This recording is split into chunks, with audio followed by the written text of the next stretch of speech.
Hey everybody, I'm the Jonathan Moreno, and man have I had a week. Say, oh, come on. Trio.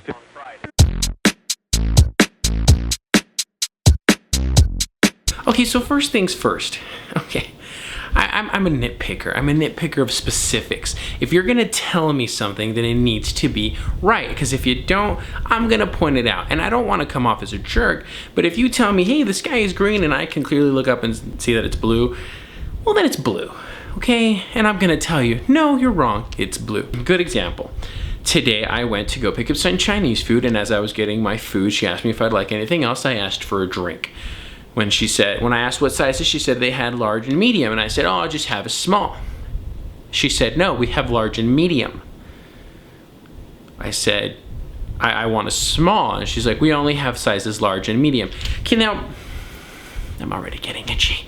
That doesn't make any sense to me. You can't have large and medium only without having a small.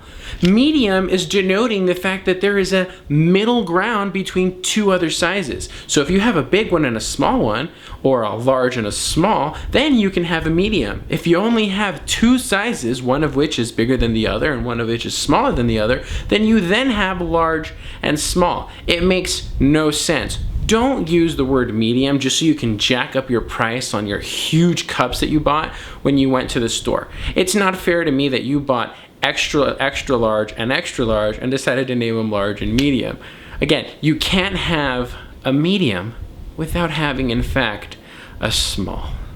That makes no sense. And going back to the whole fact checker thing, I don't know if you're one of these people, but I know that I definitely am, and I'm sure every group of friends has one. Don't have a conversation around me where facts can be checked. If there was only a website where we could all go and search up the answers to questions, what's that called? Oh yeah, Google. If you're gonna be telling me facts like what year a song came out or what year a movie came out or something, and you're getting it wrong, I'm gonna be the first one there to check it.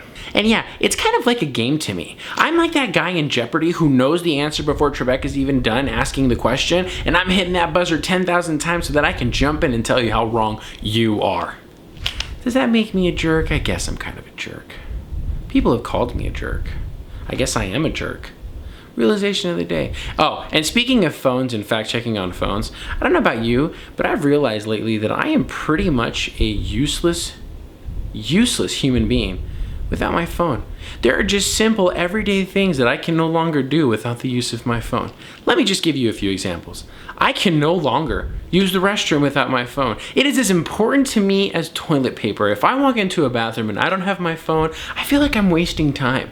I know a lot of people who read in there, and that's all good and dandy because you're catching up on your book. But if I can't check my email, prioritize my calendar, and respond to your important messages while I am using the restroom, quite frankly, it is a waste of time. I will clench down shut and not allow anything to evacuate my body if my phone has a dying battery, because I want to be able to use that time wisely. I can't even watch shows on television anymore without the use of my phone. I could be sitting there watching a great show completely enthralled. Up will come my phone to make sure that I check the latest tweets and facts and opinions about all you wonderful people have to say about that particular show. I don't know about you, but I think we're just a generation of multitaskers. Multitaskers to a fault, but multitaskers nonetheless. It's even gotten to the point where I can't drive without my phone. I don't know about you, but I use my GPS to go everywhere. It could be the corner store that I have visited 3,000 times, and by the time I get to my car, I've already said,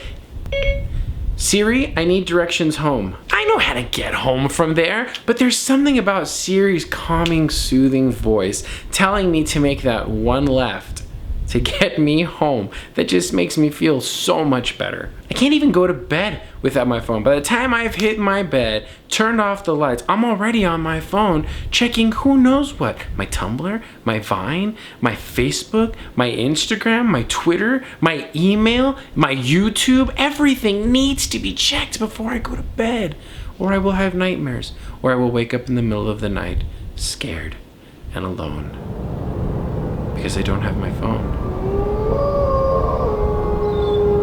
I got a little sad there for a second at the idea of not having my phone with me.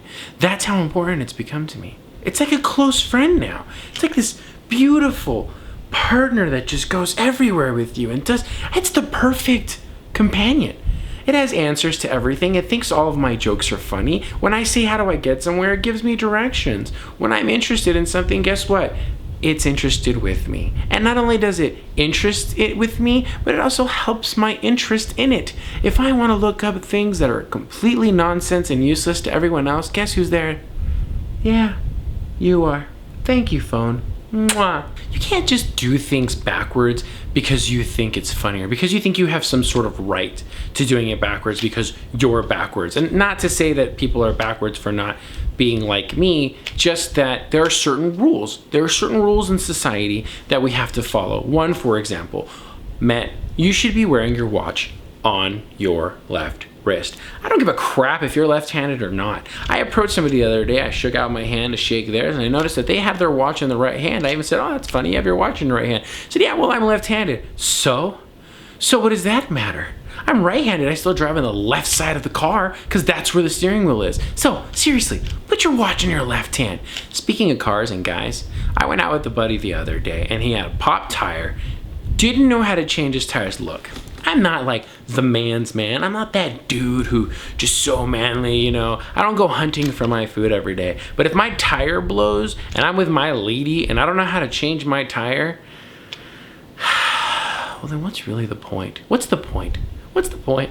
What's the point of even having us around anymore? If we can't even change the tire in a car, what's the point of having us around anymore if we can't do those masculine things? Anyway, so that's been kind of my week. I mean, I'm sweating, I think, just from the frustration of this week and the realization that I'm completely addicted to my phone.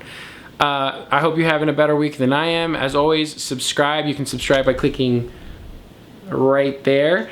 Have a good rest of the day.